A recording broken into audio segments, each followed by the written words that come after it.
Kufuor, we are so honored to have you here. This is a precious moment for the new Patriotic Party. Along the way, we found that even as we all subscribe to democracy, we tended to be too individualistic. Egos were so big. Everybody will go and look into his mirror and think that is perhaps superior or better than the next one. You see, a party must be united. We must be reconciled. But if we go in with swollen egos, I am this, I am entitled, it's my turn. If you say that to yourself, the next man will also say that to himself, or the next woman. So where do we get the unity? And without the unity, how can we? Kufuor, we are so honored to have you here. This is a precious moment for the new Patriotic Party. This is a refreshing event to have a stalwart in the shape and nature, Excellency the former President John H.E.J.A.Kufuor, to outdoor the Patriotic Institute for the new Patriotic Party. Papa, we are grateful. We pray for strength. You position yourself well, position yourself away. Media, please, kindly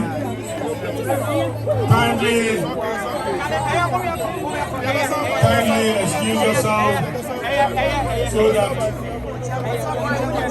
officially launch the Patriotic Institute for us.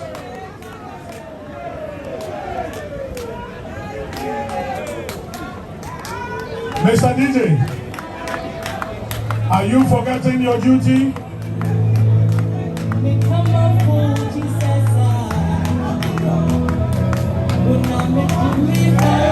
Let's welcome to the stage His Excellency. Let's be upstanding, let's be upstanding, let's be upstanding.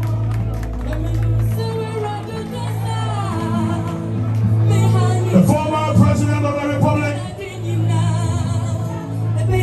His Excellency John Agyekum, to give us a message and also to officially launch the Patriotic Institute for us.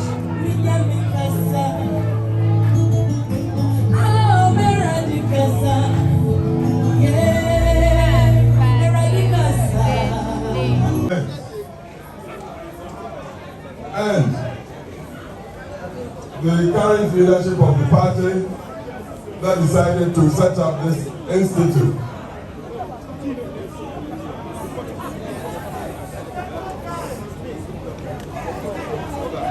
I have listened to Professor Okwe. He gave the history of our tradition.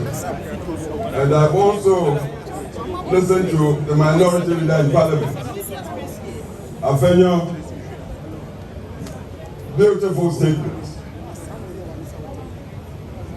But I do not want us to delude ourselves. We must ask, how come a party with a philosophy and vision for humanity, that's our main strength, humanity, of our tradition, how come we have been reduced to the current situation, a situation we all regret or must regret?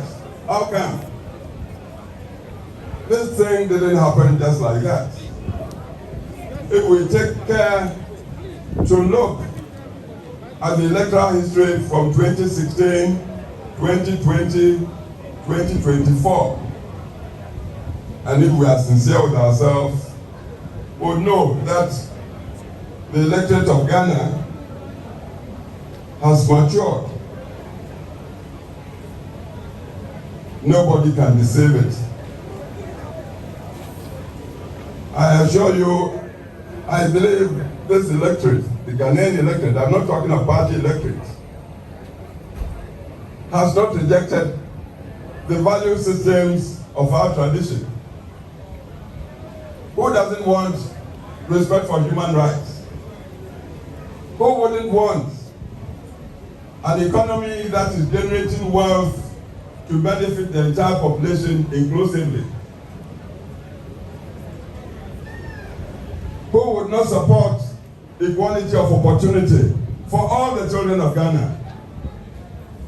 All the children, from kindergarten through junior high, senior high to the universities. Ghana would support this. Who would want to live under a dictatorship that would grab people and put in detention 5 years without trial? And it's possible for even 2028. That's right.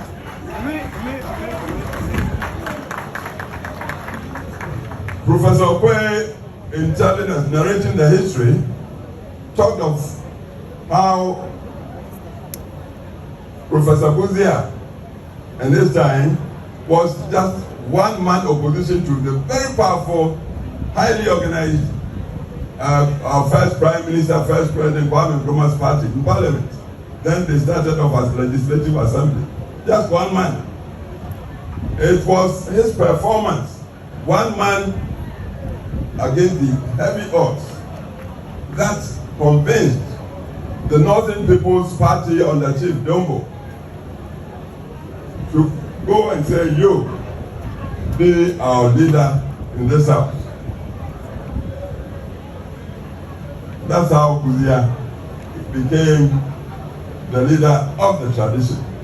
PhD, first Ghanaian professor in Legon, in sociology, everything.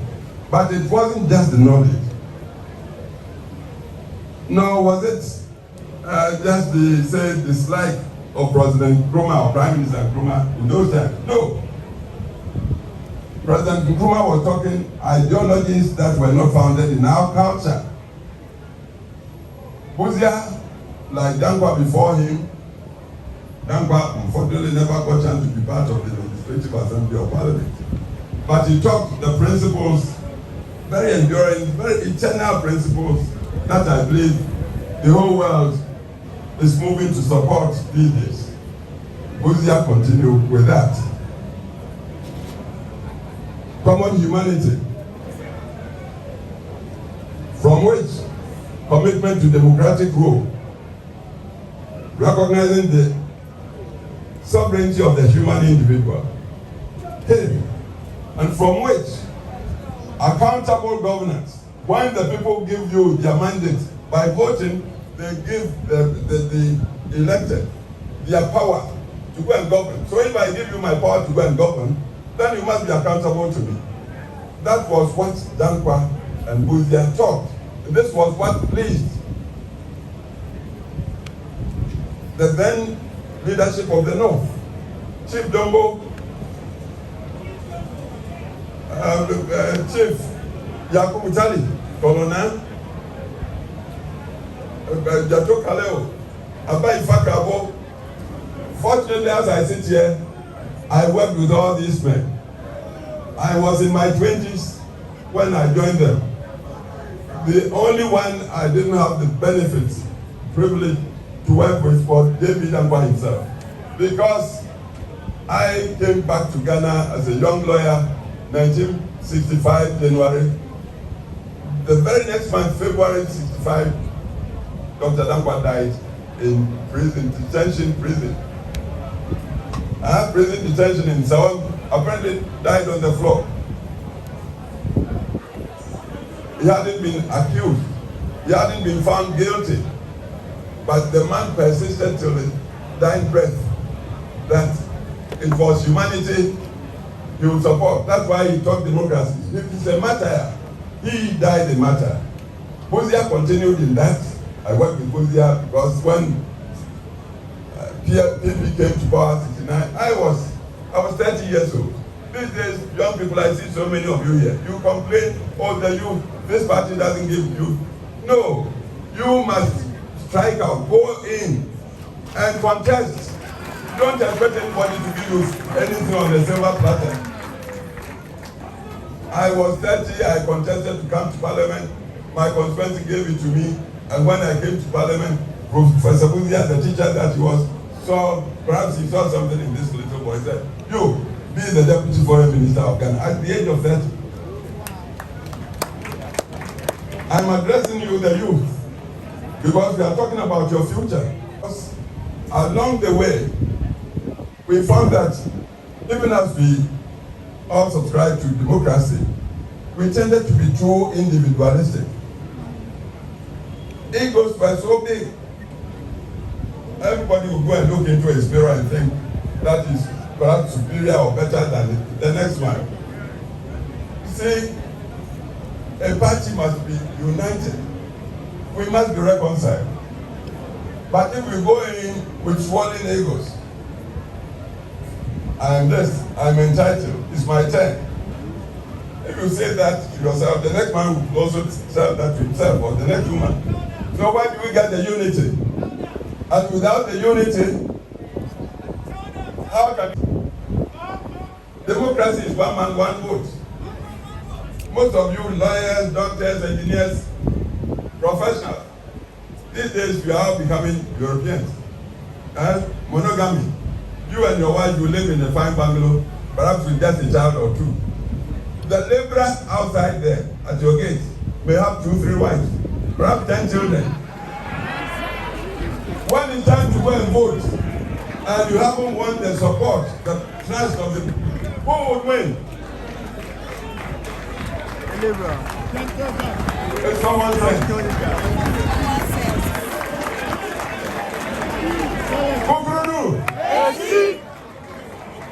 please, it's a very sad situation we are in now. Very sad.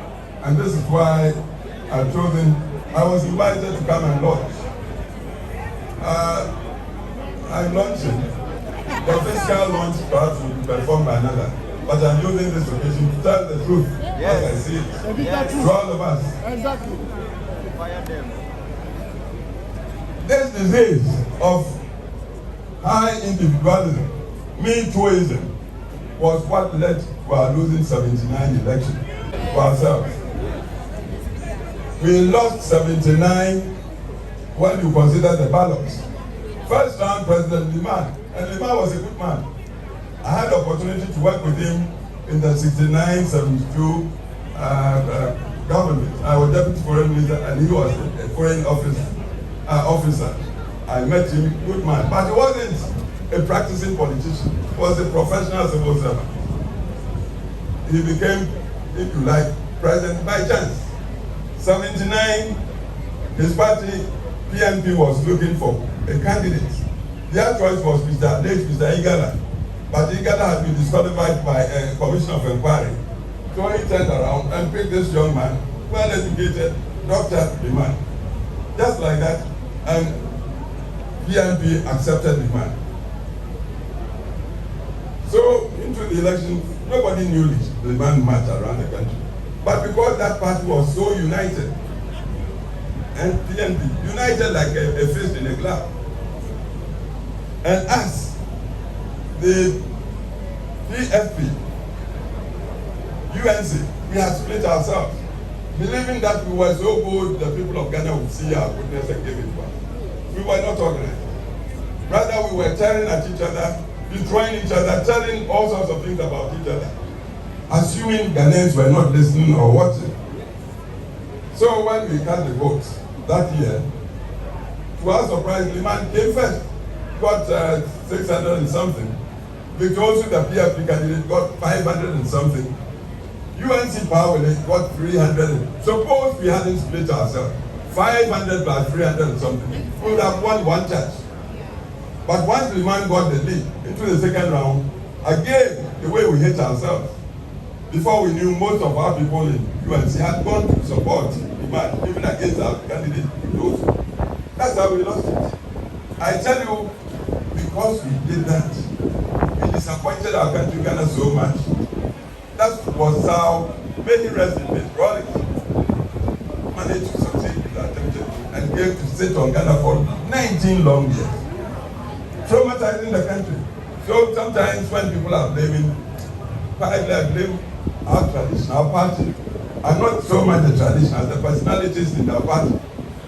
We tend to be too self-centered.